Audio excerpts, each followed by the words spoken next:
Le 24 avril dernier, le ministre de l'Environnement et du Changement climatique, Stephen Guilbeault, était de passage à l'école secondaire du Chêne Bleu à Pincourt afin de répondre aux questions des étudiants.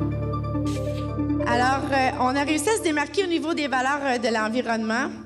C'est grâce au personnel dévoué et innovant en matière d'environnement qui ont piqué notre curiosité. Vraiment très honorée de pouvoir rendre concret pour nos élèves, pour le personnel, les avancées de cette année. C'est grâce à toute la publicité, tous les messages qui ont été faits par nos élèves pour le jardin, pour le pacte des écoles québécoises, pour le Lab 22 qui a fait en sorte qu'on a entendu parler de l'école du Chêne Bleu. Je pense qu'il y a une des questions, pourquoi aller en politique? Bien, moi, ça faisait donc 25 ans que j'étais dans le mouvement écologiste. J'ai été chez Greenpeace aussi pendant 10 ans.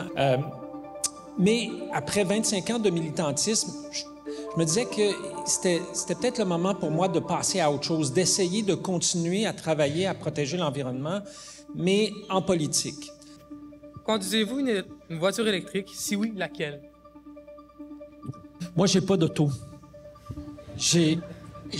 J'habite au centre-ville de Montréal, bien sûr, je siège à Ottawa, mais j'ai jamais eu d'auto. Selon vous, est-ce bientôt la fin du monde?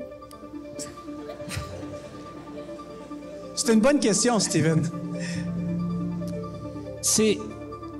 On peut parfois avoir l'impression en environnement que tout va mal, puis qu'effectivement, on se dirige vers la fin du monde. Évidemment, c'est pas le cas. Mais on peut pas non plus négliger qu'il y a des impacts importants, des changements climatiques, de la pollution plastique.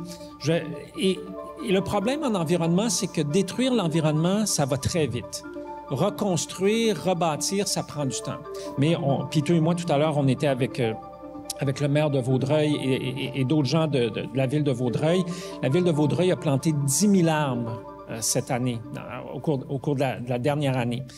Plus il y a de municipalités à travers le pays, à travers le monde, qui plantent comme ça des milliers, des millions, des milliards d'arbres, plus la planète va commencer à se réparer des dommages qu'on lui a causés.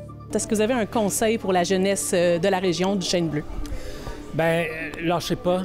Impliquez-vous, faites pression sur nous, les politiciens, les décideurs, pour qu'on en fasse plus, qu'on aille plus vite. Puis moi, je suis confiant qu'on va y arriver en travaillant ensemble. Merci beaucoup. Merci.